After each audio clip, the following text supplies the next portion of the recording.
Hello children. So once again I am here with a new video for you all, and the topic for today is again an important topic in the second term syllabus of the board exams, right? And that is manufacturing industries. Before we start with this topic, I want to remind you once again, if you like this video, please don't forget to share this with your friends and the classmates, and don't forget again to subscribe the channel and press the bell icon so that whenever any new video is uploaded on the channel, you will get the notification related to that. Now when we start with this topic, manufacturing industries, children, you all should know the importance of industries. In the present scenario, what do you think? What is the importance of industries? Basically, when we see the condition of the entire world, every country is there in a race to get more and more industrialized. And what is the need to get industrialized?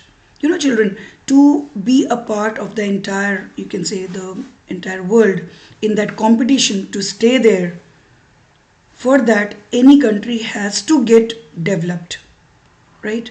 And for development, this is taken as one of the basic parameters. If we measure, suppose any country, how much level of development any country has got, any country has achieved, for that one of the basic parameters we check, in that we consider, that is the level of industrialization. If any country has got very less number of industries, the first thing comes in our mind is that that country must be less developed. And if any country is very much industrialized means more and more number of industries have developed there, so that country comes under the category of developed countries. So at present, now the presence of industries in a country has become very, very important, or you can say it is just the other side of the two wheels. If we say one is the development and the other is industries. Okay, development in the present context, if we consider, it is possible when the industries have developed in that country. Even if the agriculture has much developed, or any other source of you can say income, right, or the earning has developed a lot, but industries play a very important role in that. Now, what is the importance of manufacturing industries in general in the case of any country? You can see here a few points are there. Number one is economic strength of a country is measured from the development of manufacturing industries. That means what? It is considered as the backbone of the economy of that country. That means whatever level of development, just now I have said in the earlier part, whatever level of development any country has achieved, that is always measured with the help of what level of industrialization has been there in that country. So at least in the present context, if you see, industries have become an essential part of the development of any country, or you can say for any economy. To develop any economy, industry has become an essential part of it. Then second point, you can see they reduce the dependence of people on agriculture. Yes, no doubt. The main occupations what we find where the people are involved are the agriculture and then the industries. So when the option of industries have become more important, so there you will find the people who were actually having just only one option with them, that was agriculture. Now they have got several other options also to earn their livelihood. So the people who were dependent totally on agriculture earlier, now they have got some other openings also, because industries provide a lot of employment. So this is another point you should understand. Then comes the third point, that is, yes, it provides jobs. because in industries at different levels, people are required. Okay, workers are required. So always, whenever industries develop, they provide some employment to the people living there. Then come to the next point, export of manufactured goods and bring foreign exchange. Yes, again, overall we can say trade. For trade and commerce, the industry play a very important role again, because when we export anything, right, what is export and what is import? Export is when we have any suppose surplus production in agriculture side or from industries. If we have something surplus, we just sell it out in the to the other countries where they have the demand of the same thing, okay, same goods. So what we do is, whatever we are producing, if we are having some surplus amount of it, we just sell that particular good to the other country. So what we are getting in return, we are getting the foreign, you can say the currency we are getting in return with that. Okay, so this is called export. When we sell anything from our country to the other countries, so that is called export. And when we are taking something from the other countries, we are purchasing something from the other countries, that is called import. So whenever there is production going on in the industries, always that is going to help in the export of manufactured goods to the other countries. Now what is the importance of it? That is again important, children, because whenever export is more and import is less, the level of development of that country is considered as much better, because that actually makes clear that what is the condition of trade. If we are exporting a lot, that means we are getting foreign currency in return. If we are importing a lot from the other countries, that means the condition of that country, the economy of that country is not so good. It's not in a good condition.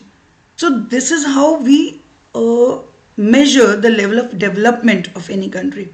Trade also plays an important part of it. Then come to next, it eradicates poverty and unemployment. Yes, no doubt. Just now we discussed in the earlier point, when the employment is provided to the people who are already there, unemployed, and they are not having any source of earning with them, if they get employed in any of the industries, naturally they are going to get some source of earning. So on one side, the poverty has been eradicated, and the other side, the people, unemployed number of people are who are there unemployed, now that number has decreased, because now the unemployed people have got some opportunities in the industries and they have got employed. So these are a few things which we should keep in our mind. Another thing is that the countries that transform their raw materials into a wide variety of furnished goods of higher value and prosper. That means, suppose we have some resources with us, okay, and when we transform these things in certain finished goods through industries, so what happens then? We are able to get more better cost of the finished goods as compared to the raw material. Suppose, let me make this point very clear. Suppose we are exporting, again I am talking of export, we are exporting any raw material to a country. Whatever value we are getting for that raw material, if we keep that on one side, now what we have done is, we have used the same raw materials in our industries to produce something, suppose any finished goods we have got out of it, right? Now these finished goods are being exported to the other countries. Always the finished goods give us better return as compared to the raw materials. So this is again going to make the economy to reach a better position. So in this manner, children, you can see very clearly that any country develops well if the industries there develop a lot. Now the same conditions, if we are taking the example of India, our own country. So in the case of India, what do you see? India got independence in 1947, and after that, since that time, The leaders have started, actually several planners came together, and they all decided to have some 5-year plans and all, and ultimately the main motive was to have a fast development of our country, because at that time the position of our country was not good at all. Economy was not in a good state. So since that time there has been a lot of development of industries. On the other side, agriculture also has developed a lot, and both go side by side. Agriculture and industry both are the main, you can say, part of the economy, especially when we talk of India. Because in India has been actually called, till now it is called as an agrarian economy. The economy of India is agrarian economy. What is agrarian? Agrarian means the economy which is actually more or less it is dependent on agriculture for a, you can say, large extent, right? Directly or indirectly, large number of people are dependent on agriculture. So this is the economy called agrarian economy. Now if we want to develop our country, we need to develop the agriculture equally. It's not that only industries will do. So we need to develop agriculture on one side as well as industry on the other, and that is what being done in India. And now we are at a very good position, one of the leading nations in the developing countries. Now let's talk about the other aspect of it. When we start talking about the manufacturing industries, right, you can see the development we have achieved since the time of independence, and a lot of industrialization, urbanization has increased a lot. Large number of people are now very well employed. Education level has also increased. So that's why it is considered as in one of the leading industrialized nations in the world. Now the next thing what we have to discuss here is about the suppose what is basically industry. Suppose when we define an industry, you can see here these are the manufacturing units where the manufacturing of the goods are done, right? Raw material is converted into finished goods, which convert the raw material into finished products which have more utility. Whatever finished goods are there, they have, no doubt, they are much in demand than the raw materials. So they give us better return than the raw materials. Now what are the factors which actually are responsible behind the establishment of any industry, or to actually, when the for establishment of any industry, suppose we have to choose any location, what are the factors which influence that, okay, while deciding that where the industry should be established? For that, a few basic factors are there, children. You should know about it. These are a few basic things. Number one is raw material. Number one point you can see here, availability of raw material. Okay. Now, for any industry, always certain raw material is required. Okay, especially when manufacturing industries we are talking, raw materials are required for that. Unless the raw material is there, what is going to be processed in the industry and it will turn into the finished good? Nothing. So this is one of the essential things, essential conditions for the establishment of industry. So wherever you will find the raw materials are available, mostly the industries are located very close to that area. Okay, especially this works more in that case where the raw material is very bulky. Okay, it's very heavy. One example you can take, suppose iron and steel plant. Okay, iron and steel industry we have in India. So it is specially covering that area where, suppose you can say, a part of West Bengal, then Chhattisgarh, then Jharkhand and Odisha. That is the area where you will find maximum number of iron and steel industries are located. What is the reason for that? Because these industries use basically iron ore, right? Iron ore, coal, these are the basic raw materials, and these all are very bulky, heavy in weight. So if the industry will be far away from the raw material area, raw material means the mining area in this case. So if the industry will be far off, naturally these raw materials will have to be taken to the industry. That will increase the transportation rate. The cost of transportation will rise, and from industries, when these are converted into finished goods, again it will be carried to the market. So keeping this in mind, the industries related to such raw materials are mostly established close to the raw material area or the mining areas. Another example you can say, suppose the sugar industry, clear, sugar mills. Always you will find sugar mills are located very close to the sugarcane cultivation area. The reason for that is, if once the sugarcane has been harvested, within certain period of time, it is around one complete day, when the sugarcane is going to reach to its destination, if the time goes more than that, what will happen then? It will cause the sucrose level which is present in the sugarcane, which is then converted into sugar. That sucrose level will go down. So what will happen then? Just think of it. It will directly affect the total production of sugar.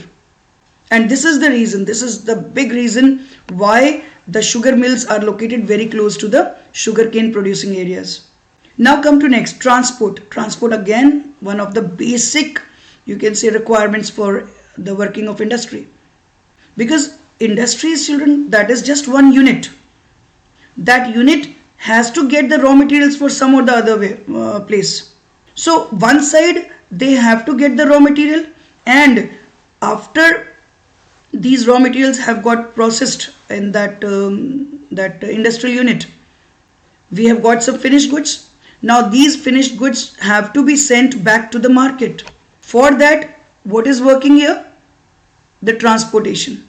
So a good transportation is required always in the success of any industry, or for establishment also. For the beginning, you can say initially an industry, if we have to find out a location for that, we have to keep this in mind, that we are getting proper transportation facility there where we are going to establish the industry. So this is the second point. Next is capital and management skills. Yes, no doubt, because capital means money. Large amount of investment is required. So according to the size of the industry and according to the type of industry, the level of investment actually differs. But still, the certain amount of money is required. So for that is called capital. Capital actually includes the money as well as machineries also. All these come under this. So when we talk about capital, unless we have any capital with us, how we are going to manage with the working of the industry? It's not possible. Because with the capital only we are going to arrange the place, the building, then the transportation, the raw material, the laborers or the workers who are there. All these things we have to pay for all these, no? And from where we are going to pay then? That's why capital plays an important role again. And management skills, yes. Certain people, a group of people always work for a proper management of the industry. So again, management plays an important role so that the industry is going to work in a proper way, right? And it is giving us a proper return. Then come to next, skilled labor. Now, skilled labor and the daily wage worker, or you can say the laborers who are working in the construction sites, right? And the skilled labor, skilled workers. These two are different things. And whenever we have, suppose in industry, we need, certain industries are such where we need more skilled laborers. Suppose let's take example of electronic industry. In electronic industries, we cannot have any worker who is working in the construction sites, taking the bricks and all, right? So those laborers cannot work in this condition. Here, what do we need? We need to have certain skilled workers. Certain number of skilled workers are required. okay, which are properly trained for that purpose. So again, that is something very important in the working of any industry. Then comes the next one, that is market. Again, raw material and market, two essential parts of it. Raw material area means from where we are getting the raw material and we are going to convert that in finished goods. Now, if the finished goods are kept at the same place in the industrial unit, we are not going to get any return out of it. Understood?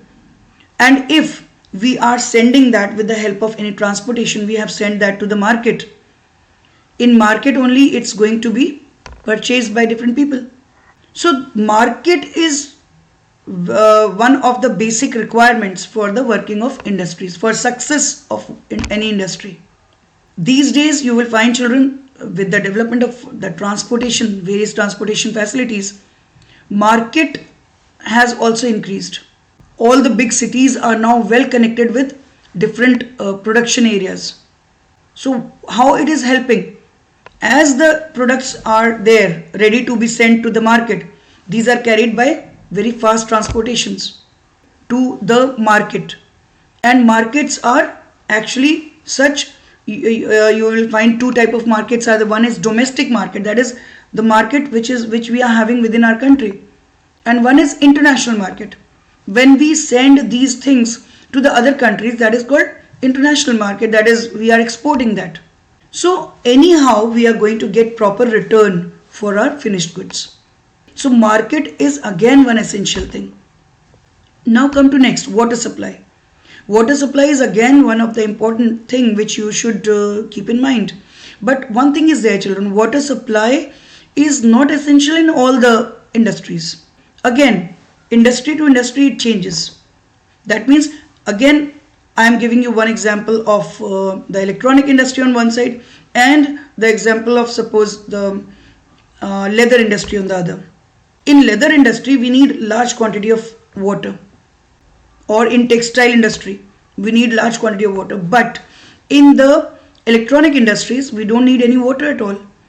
So electronic industries can be established anywhere, whether the water supply or the proper water source is there or not. It's not going to affect much that industry. But in the establishment of any industry like cotton textile industry, or you can say the leather industry, for these industries always we need a big source of water should be there, permanent source of water should be there. And this is the reason these industries mostly are found close to any river or close to any sea or oceans. This is the reason. Now come to next, electricity supply. Again, for the working of machineries we need the proper electricity supply so that the machines will work and then the production will go on. So electricity and cheap electricity supply should be there. And besides all these things, one more thing I must tell you here, children, that is actually the role of government. Now what is the role of government? Government plays government, if just an example I'm giving you, if any government doesn't want that any particular industry is going to is actually developing in that particular state, let's take the example of any state, right? And the state government doesn't want that industry to establish and flourish in that area. What they are going to do? Immediately they will make such policies that will become that particular industry will become will be very it will be very difficult for the industry to exist there. Somehow it has established, it will not be able to survive. Ultimately that industry will have to leave that state and go to some other state where certain policies are there favorable to this particular industry. So in this way, children, government again plays an important role. Suppose any industry is already there in our state or any country. So if the government wants that particular industry to flourish well, so always the policies which are made by the government will be favorable to that particular industry. They will provide certain subsidies for that. Okay, cheap electricity will be provided. So many things are there, children, where the government can play an important role. Now the next part of this topic is that, children, the classification of industries. Now what are the different types of industries? For that you should understand one by one. Suppose on the basis of different things we have categorized the industries. Let's take the first one, on the basis of raw material. Now when we take raw material in our suppose when we consider just the raw materials, keeping that in mind, always the entire all the industries whatever are there in the entire world, they can be categorized into four major types. Four types, okay, just based on raw material. Number one, you can see that is agro based industries. What is now agro based? The industry which uses the agricultural you can say the crops or some agricultural products, the products which are coming from the agricultural fields. So when any industry uses it in the form of a raw material, that industry will be called as agro based industry, the industry which is based on agriculture. You can see the example is given in front of you. Suppose the sugarcane is used in the sugar mills. Cotton is used in the cotton textile industry. Jute is used in the jute industries. So here what are the examples? Sugar mills, cotton textile industry, jute industry, these all are the agro based industries. Now come to next is mineral based industries. Now the second type of industries which we are discussing here is mineral based, and by the name only you must have got a clear idea that the industries which use raw materials in the form of minerals. Any mineral based raw materials are there, that industry will be called as mineral based industry. The best example you can say the iron and steel industry, then aluminium industry, thermal power plants. These are basically using the minerals as their raw materials, and that's why these industries, because they use minerals, so they are called mineral based industries. Next one is forest based industries. Now what is forest based? Again, forest means the raw material is coming from somewhere from the forested area. Okay, any of the forest products are being used as raw material, and that is called as forest based industry. Now which industries come under this? The timber, you can say the wood or the pulp which we are getting from the forested area, right? Resin, then lac, then gum, all these are the forest products. So which industries can be there on these? And even the rubber. Now the industries which are coming under this category are, suppose the furniture industry, paper industry, which uses basically the wood and pulp for the production of paper. So paper industry, okay, resin, then lac, then gum, you can say the glue which is produced. So all these things are because the forest products are used, so the industry is called as forest based industry. Then comes the fourth type, that is animal based industry. Now what is animal based? Which is based on animals, right? Somewhere on the animals for their raw materials. Now what type of industries come under this? You can talk about the woolen industry. Okay, woolen industry, basically it uses wool. Wool is coming from the sheeps. Number two, you can take the dairy industry. Dairy, again from the animals. Silk industry, silk textile industry, that is dependent on you can say maximum part of the silk, not entire I can say, but maximum part of the silk is coming from the mulberry leaves, over which the silkworms develop, and these silkworms give us the silk as raw material for this industry. So again it is one of the animal based industry. Then next one is, suppose, leather industry. Leather industry, again because it is using the skin and the hides of the animals. So all these industries come under the category of animal based industry.